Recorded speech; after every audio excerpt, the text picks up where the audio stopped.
This is Danny Flexen here for Seconds Out. Delighted to be joined by Will Harvey, head of boxing for 258 Management. Fresh back last night from Saudi Arabia, of course, Jeddah.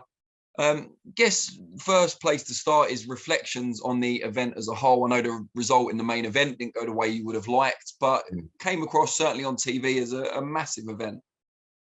The event was spectacular. Yeah, the whole week, I have to give credit to the team on the ground in Saudi. I thought the organization was fantastic. The atmosphere in there was fantastic. I have to be honest, when we were there 2 years ago in Riyadh, the atmosphere wasn't, I don't know if it's just because that was kind of the first time that boxing had ever come to the region, or the following maybe wasn't where it is today, but the atmosphere it was a weird atmosphere in there in Riyadh 2 years ago. But I have to say it was polar opposites on the weekend. Great atmosphere, sold out venue.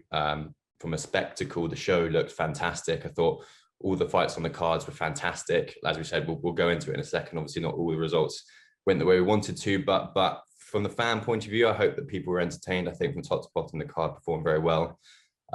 So yeah, on that sense, all in all, a successful week. But then obviously for us personally as a team, not the way we wanted it to end, but you know, we move.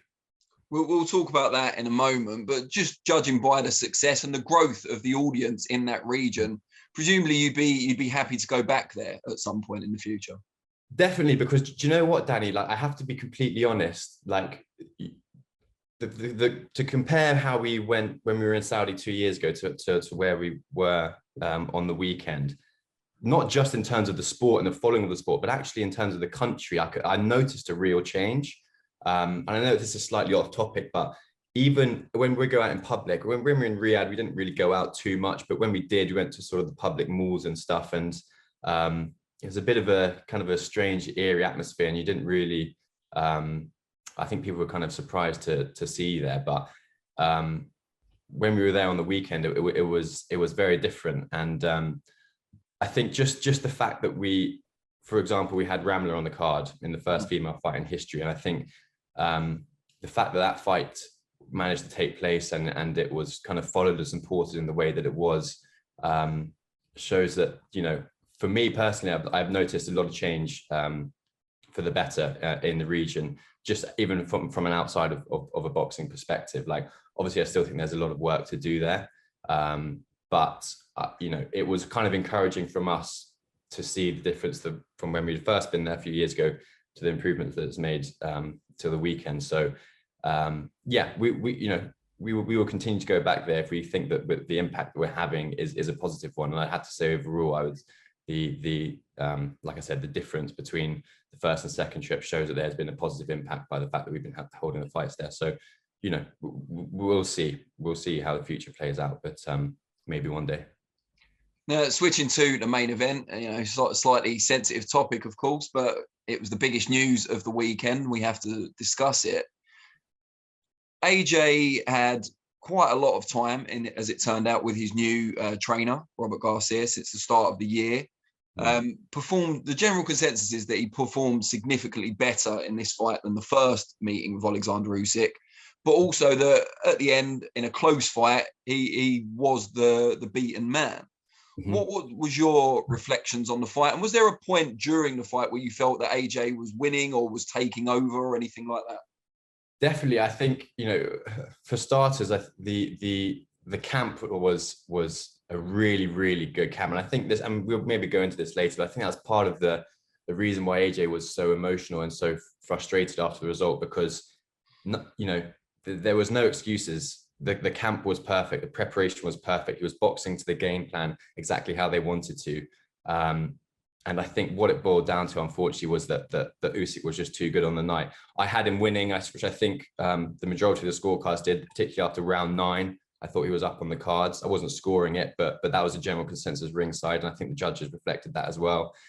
And then championship rounds 10, 11, 12, Usyk just found that extra few percent to come through and take it away from him, you know. And I think, again, it's just, for the whole team, it's just so gutting, because I think he was right there. He was going toe to toe with probably, in my opinion, the pound for pound best fighter on the planet, certainly one of the pound for pound greats. He will be remembered as.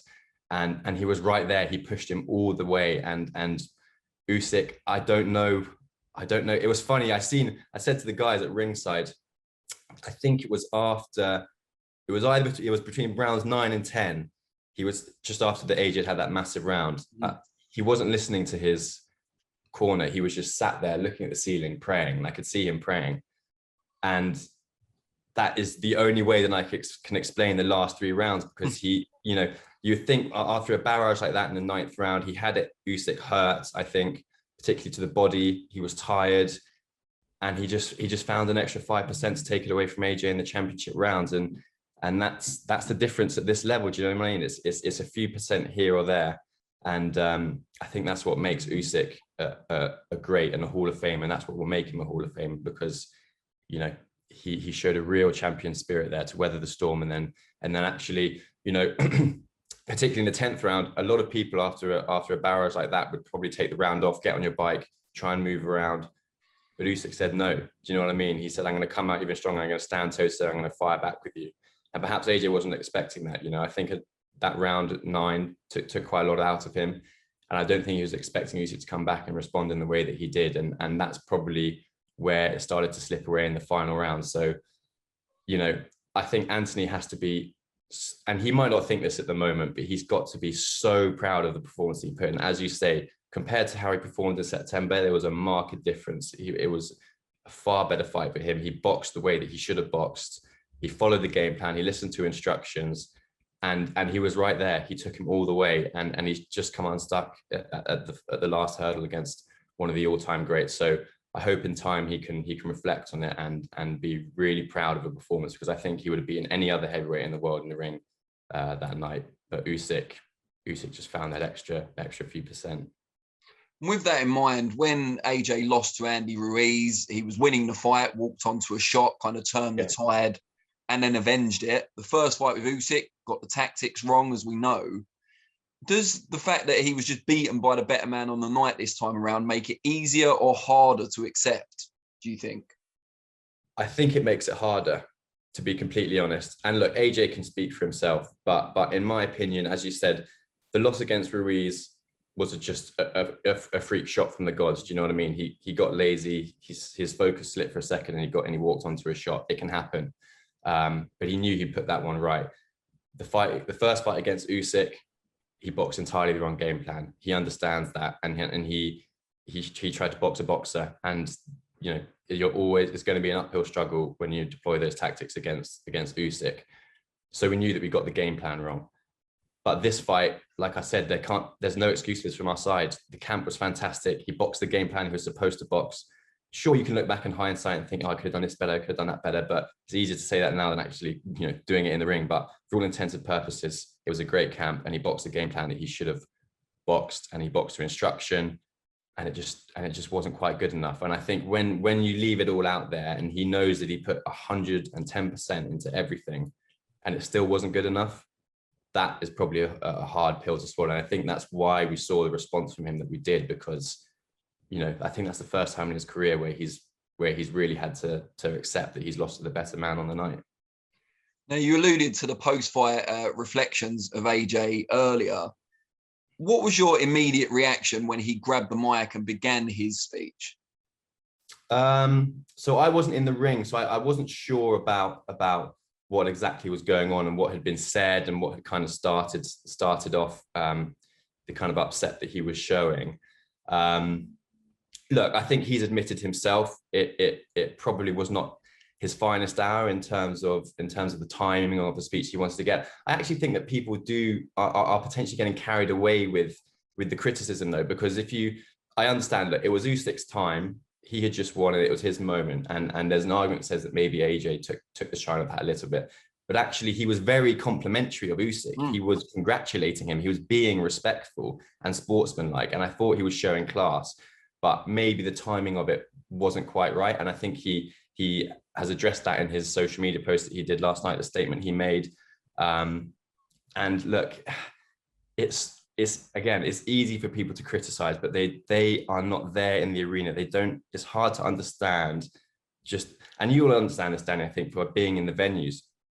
It's hard to grasp how emotionally charged these scenarios are after a fight like that, where he's put everything that he can into the bout. He's physically so drained, and emotionally he's heartbroken because he's just suffered the loss. And I think the concoction of that can sometimes cause you to act out of character. And I think his intentions were right, but maybe the timing wasn't the best. And like I said, he's addressed it subsequently. He addressed it in the press conference. And I think the way that he was in the press conference, I hope that people can understand that there wasn't any trying to take the shine off of Usyk. He was just in an emotionally quite a charged state, and he was upset. And sometimes you act off of passion, you know, when maybe he needed to sort of take a step back a little bit. And I know that there's been a few bits of criticism thrown at us as a management team for not kind of, you know, taking the microphone off him or trying to stop him from talking. But again, and I have to say, just for the record, there were those conversations had. I don't know if the cameras pick everything up, but there were words said to him that maybe he should try and you know, just take a step back for a second. But again, when you're in a state like that and he's so emotionally pent up, it's very hard to get somebody to kind of listen to you in those situations. And like I said, he is a grown man. He's a great champion. He's a very respectful sportsman, and he felt like he needed to say some things in that moment, and that's his right to. Do you know what I mean? Like I said, I don't think that he was disrespectful in what he said. He was trying to congratulate Usyk, and you know, he was trying to congratulate his team and say what a fantastic fighter he is. So it all came from a really positive place. But yes, we have to understand that potentially, you know, the timing wasn't the best, but you know, it's done now. Yeah. Have you spoken to AJ personally since the fight? I have, yeah. I spent a lot of the Sunday with him. I flew back last night. The guys are still out there. They'll still be out there for a couple more days, I think.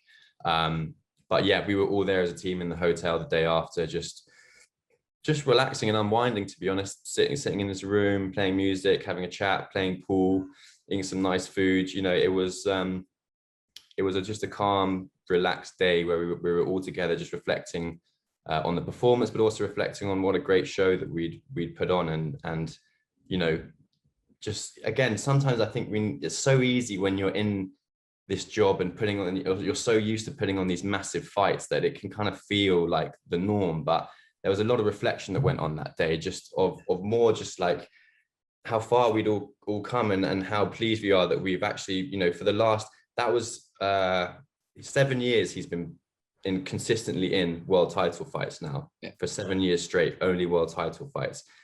And that's a phenomenal achievement. And we just thought that some of the shows that we put on throughout the last years, you know, starting with Klitschko at Wembley, the 2 shows at the Millennium Stadium, going to MSG, you know, as a team, and Anthony himself have put on massive show after massive show. So on the Sunday, I think we were all just kind of decompressing, taking a breath, and just having a think and a look at, you know, the last 5, 6, 7 years and actually how successful they are, and then looking to the future and planning how we're going to come back and regain those belts and continue to put on shows and events that we've been doing for the last few years.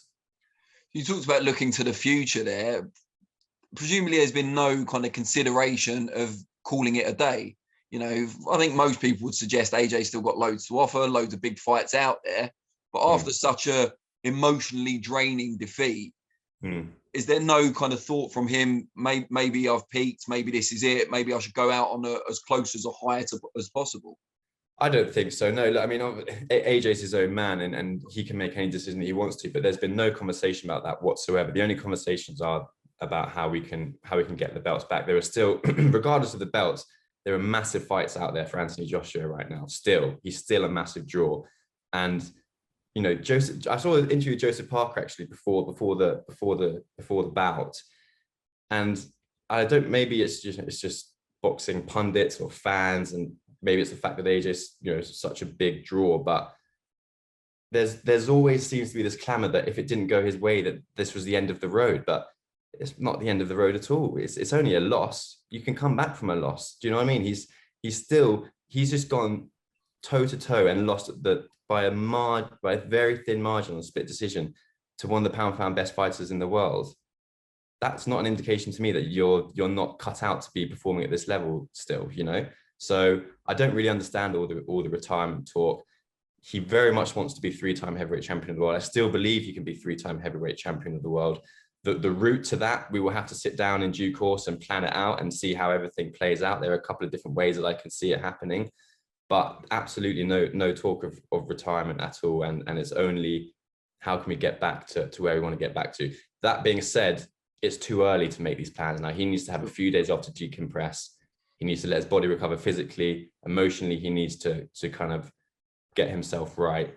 And then we'll sit down when the dust has settled and we'll plan our way back. Would you like him, as some people have suggested, to have a bit of a gimme comeback fight, if you like? I mean, he's so used to fighting those real top level opponents. It could count against him if he fights someone markedly, weaker, than some of those guys. Yeah. Again, I think it's too soon to start throwing names out there. We have to see how he is feeling. But one thing I will say is that and this was just me, and I don't know, and I'm assuming he must have felt something even stronger, but I actually weirdly felt a huge release of pressure after the result, because like I said, he's been in these massive high pressure fights for 7 years now where, everything is on the line. And it's hard, Danny. It's really, really hard to consistently keep yourself performing at a high level, but also carrying the weight of expectation that everybody has on you. It's very taxing emotionally. And like I said, you saw a chink in the armor there on Saturday night. And so I think that I would like him personally, if you're asking me, not a gimme. AJ never wants to have a gimme, but he can take a fight where he's not going to be boxing a Wilder, a Fury, an Usyk again. Do you know what I mean? The elite level guys. Maybe he goes back. He still wants to fight a top 10 guy, a big name, but any fight, I guess, outside of those three guys could probably be seen as an easier fight that he can be taking. And I suspect that may be the route that we go down. But like I said, we need time to just decompress. Freddie, Eddie, KD, they'll all sit down. We'll all sit down as a team, and we'll make a plan in due course. I think to start throwing names and stuff out there now is just, it doesn't make sense. You said it was a perfect training camp. AJ clearly boxed to instructions and performed much better than in the first Usyk fight. Can we then, you should never assume, but would it be likely that he'll continue with the same training team going forward? Who knows? I would expect so. Again, I've said this in interviews before, but it's very hard to advise fighters on. You can present options for trainers, but fundamentally it comes down to the fighter and how they feel that they're gelling with the team that's around them. Like I said, for me, this camp was probably the best he's had, certainly in recent times, better than the first Usyk camp. He performed very, very well. I don't think he wasn't outclassed by Usyk. There was a massive improvement from the first fight. So those are all good indications if you're asking me. So, will the same team stay around him? I would expect so. I think it worked well, but again, he'll sit down in due course and he'll make decisions on that. But I thought everything ran smoothly and the camp went well, the performance as well. He just got pipped in those last 2 rounds. And what's next for 258? Presumably AJ, when he does come back, it'll be a little while in the future. Who have you next got out, if you like, and when will that be? Yeah. Well, I mean, firstly, we should also say that Ben Whittaker was on the undercard in a 6th rounder.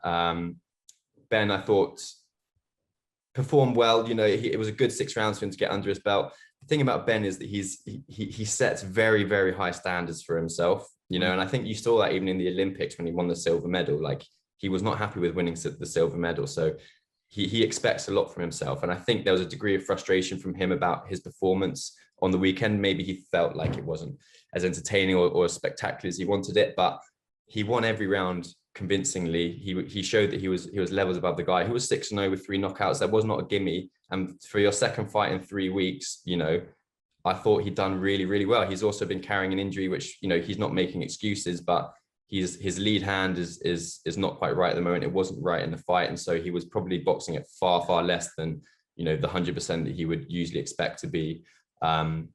So considering all of that, and I should say, actually, look, in hindsight, if it was any other card, I don't think Ben would have been fighting on the weekends. You know, it was only because of the size and the scale of the Saudi show and the size of the opportunity that he really wanted to fight, because it's not easy to turn around that quickly, particularly when you're not 100%. So I think considering all of that, the fact that he came out and boxed very comfortably, looked mature, got 6 good rounds in the bank, I think is a performance that in time he'll be satisfied with as well. What's next for 258? We've got Fraser Clark boxing September 3rd in Liverpool in another 6-rounder. He'll be in a good step up fight. You know, I thought the Bracamonte performance and the level of opposition that was given to him and the way that he handled that in his second fight was really impressive. So he'll be boxing September 3rd in Liverpool. We will then have Shannon Ryan, who is out September 10th on the all-female card, Shields Marshall, which will be fantastic for her. A huge stage again that she's going to be able to perform on. We then have Anthony Herrera, who's going to be boxing September 17th, Canelo Triple G in Vegas. I'm running through our whole stable here. Yeah, that's fine. Okay, yeah, sorry. Good, they're all busy. Yeah. So he's boxing on the Canelo Triple G card.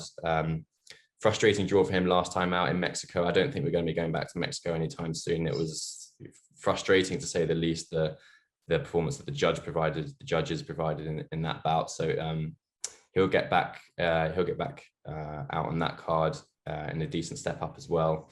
And then we will be planning for an October show, hopefully, with Whittaker and Fraser. Hopefully they're going to have plans are in place at the moment. I don't know how much I can say, but hopefully they'll both be back out at the end of October. And then we're just planning Mr. Boatsie's next move as well. Unfortunately, the Bivol fight couldn't get made. The exemption was pushed back by the WBA, which was gutting to say the least. And then we're just formulating next steps for him now. Yeah, is he kind of in a holding pattern at the moment with the WBA decision? Yeah, no, well, so fundamentally they pushed back on the exemption. We tried to make the fight happen. They weren't willing to let the Ramirez fight kind of slide. So that's been ordered now. That will take place in Abu Dhabi. And then we've got a few other options on the table. He's obviously been ordered to fight Jean Pascal in an IBF final eliminator. So that's one possible route that we would go down. And then it's all about now positioning Josh for world title fights. It's plain and simple. That's what we want. We want him to box for a world title. Virgil said in an ideal world, he probably has one more, which it looks like he's going to be able to get. But in the next couple of fights, Josh Boatsie will be fighting for a world title. So we're just going to be positioning him now in order to achieve that. Yeah, Pascal seems like an ideal kind of bridging fight to that top world level. You know, he's a very gifted fighter, probably not in his prime anymore, and style-wise, it seems to really suit Boatsie as well. Definitely. Look, I mean, it's the sort of it's the perfect sort of fight before you step up to that world level. I think. Do you know what I mean? Like you say, Pascal is a little bit older, but he's been around the block. He's got vast experience. He's boxed all the top guys in the division. He's been a world champion himself, right? He's certainly boxed. He's been a world champion himself. So, you know, he's the perfect stepping stone before Josh steps up to that top level. Which, you know, these guys they're all killers. Whichever route you go down, they're all killers. So, I think Pascal's the ideal. I'm very happy with how Josh has been matched to date in his career. I think the necessary steps have been taken at the right time. And I think Pascal is that final missing piece before he's 100% ready to jump in there with one of the big boys. I don't like, obviously Pascal's got a checkered past, you know, with the testing side of things, which I don't like. You know, the guy's pinged up a few times now and continues to be able to box in these positions, which I'm not, you know, really a massive fan of personally. But Boatsie's going to fight anybody. Do you know what I mean? Whoever's presented to him, he will take it with both hands. And I'm confident that he's got the beating of all the guys in the division. So yeah, I think Pascal potentially the next step, but we'll see how conversations go in the next few weeks. One thing on Boatsie, and it's something Eddie Hearn seems to get a lot of criticism for this, and you guys have swerved it, which is great. But why do you feel his profile is not as high as perhaps some of his rivals? It's something that comes up fairly regularly, mostly by people trying to criticize Hearn. but still, Yeah. it does seem like he should be bigger than he is, perhaps. Yeah, I think maybe potentially, but I still think out of all the light heavyweights in the UK, I think he's the most well known. He's got the highest profile, and I think he's been in the biggest fight. Okay, Yard has obviously boxed Kovalev, etc. So Yard's been in some big fights, but I think Boatsie's is the biggest and most well known light heavyweight, certainly in this country. Look, there's definitely been an element of frustration with all of us because I think getting momentum with Josh has been challenging. You know, he's been very unlucky with various injuries. Obviously, we had the lockdown and pandemic and stuff, but he's had to pull out a couple of fights through hand injuries, which is been difficult to just quite get the momentum that we wanted with Josh. And I think maybe that's why people think that he's not perhaps where he should be. But again, let's have it right. He's had 15, 16 fights now, and he's knocking on the door of a world title. AJ got his world title in 16 fights. Lawrence Cody got his world title in 15 fights, 16 fights, whatever it was. So I don't think that you can necessarily say that he hasn't moved as quickly as he should have, because he's knocking on the door for a world title, you know, within, you know, he's been boxing, 5 years now, but he's had 15, 16 fights. So I think he's positioned well, to be honest. Maybe people think outside the ring he's not as big as he should be, but you know, again, it's the people that we work with. You have to stay authentic to your character. You know, Josh is a quiet guy. He's very humble. He's not chasing the limelight. You know, he's not obsessed with being on social media and, you know, being seen out at all these events and being seen with all these famous people like that. That's just not who he is. He's a very humble guy that likes to do a lot of work in his community, and he's does a lot of stuff outside of the ring that maybe at the moment people don't know about, that are not necessarily sponsorship and commercial stuff, but is really, really good philanthropic work. He started a foundation, the Joshua Buatsi Foundation, which will be you'll see a lot more of that in the next few months. So it's just who he is. Do you know what I mean? But fundamentally, one thing I do know, Joshua Buatsi is a fan-friendly fighter. He's world class. He's going to be in big fights, and when he's in those fights, everyone's going to be tuning in. So it's only a matter of time before I think the casual market wake up a bit more to him, because like I said, once he's in a world title fight and he performs the way that he performs, he fights the way that he fights, people are going to love it. He's going to put bums on seats. He's going to be a huge ticket seller and a huge draw. And just finally, we went through the kind of busy September you guys have got going on. What's the key to working with so many different promoters, broadcasters, and so on? How are you able to do that? Because some management teams tend to stick to one specific promoter just because it's easier, I guess. Well, look, it hasn't always been this way. You know, I think Matchroom in the last few years have really had a monopoly on the market. And at the moment, there's never been a better time to be a professional boxer, just in terms of the amount of interest and the amount of promoters that are involved in the sport, particularly in the UK. You know, I think there's 3, 4, 5 really, really good options for fighters nowadays. So it's a fantastic time to be involved in it. How do we work with them all? You know, it is what it is. You know, like we have good relationships with all the top promoters and all the top broadcasters in the UK, and we've got good relationships with big promoters in America as well. It's our job. You know, we don't. You know, you never want to be really closely aligned to just one single promoter. You know, that's not in your fighter's interests. You have to have relationships with all of the different broadcasters, the different promoters in the market, in order to leverage the best deal for your fighter. So it's our job,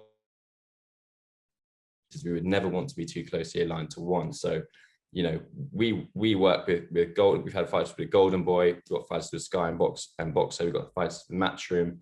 So, you know, we also have fights with Wasserman, for example. So, you know, it's something that we feel strongly about, being able to work with a number of different parties in the market, and I think we're showing that with where our various fighters are all positioned. Any plans to add more fighters to the stable? Good question. Maybe if it's the right opportunity. Look, we've got I lose count now, 10, 11 fighters on our books. And the way in which we work at 258, we're obviously very involved in all aspects of the career. We do the sponsorship and commercial and PR side. We also do the in-ring management, promotional contracts, etc., and the boxing side of things. So that level of workload it's not a service that you can provide for 20, 30, 40 fighters. Cool. You know, we just don't have a team that's big enough. So we're happy with the number that we've got now. If a good opportunity comes around, we're always open to have these conversations. If it makes sense, we will do something, but I wouldn't say we're actively looking to bring people on at the moment. Brilliant. I should also say, just sorry, Danny, but well, I've kind of run through a bit of our stable, but not, we haven't had time to run through everyone, but we're obviously going to be planning Derek Chisora's next move as well. He wants to be fighting before the end of the year. We've had conversations with Fury's camp, and we still are keen. I know there's been a lot said online. Tyson's been particularly vocal around us as a management company in the last week, but we are still very much want to be at the table, want to have conversations with them, and are keen to pick those up. You know, like I said, an offer was made. We gave our response after speaking with Derek, and we have made it very clear that we are happy to get around this table and work out a deal that works best for both parties. You know, we are keen to have these conversations. So hopefully we can do that in the next weeks, and we can see where it all plays out. But regardless of Fury or no Fury, Dell wants to fight again. He's a massive ticket seller. He doesn't need to fight Fury. Do you know what I mean? David, KD made a great point. It's, you know, it's not about the money as much for Dell. Do you know what I mean? He has got a lot of money. He's made good investments outside of the sport, and he just wants to feel that he's being treated fairly and correctly. And like I said, that's why we're keen to have these conversations, to make sure that everybody feels like they're being equally treated in these negotiations. So we'll KD's been leading those things, KD and Freddie. So we'll see how that plays out in the next few weeks. Do you guys have to negotiate directly with Tyson himself? Because I can imagine that'd be pretty challenging. Yeah, it's not easy. I think, I mean, Tyson's obviously got people around him as well who I'm sure are advising him, but KD was speaking directly with Tyson on it, and that has its challenges, you know, as I'm sure you can imagine. But you know, Tyson, you know, Tyson is the number one heavyweight in the world. Everybody has to admit that. He holds the cards, so he's entitled to present deals that he wants to present. But if you're asking me, I think, you know, I've heard a few of the other names that have been thrown around, and they're not real fights. So, you know, they're talking about that Thor guy, maybe a return to WWE, or, you know, so if you're asking me, it's clear that Tyson wants to continue fighting. Look, he might want to go and fight Usyk now. They might want to make that fight straight away. I don't know. But if he wants to have one beforehand, a fight against Derek Chisora is massive in the UK. I think it sells out a stadium. I think it does huge pay-per-view buys. Can you imagine when those guys sit opposite each other and start selling the fight? It will be huge. It'll be massively entertaining. So, you know, if Tyson isn't going to fight Usyk straight away next, like, I can't see a better opponent that's as bigger a fight and will make it and will sell the fight as well as him versus Chisora for the third time. I think it's the right move. But look, he's the champ at the moment. It's his right to decide where he goes and what he does. So yeah, we'll see how those conversations go. Great stuff. Will, really appreciate your time, especially so soon after getting back. I'm sure you're inundated with requests and work, but much appreciated. And yeah, let's catch up again soon. Sounds good, Danny. Thank you, my man. Cheers, man.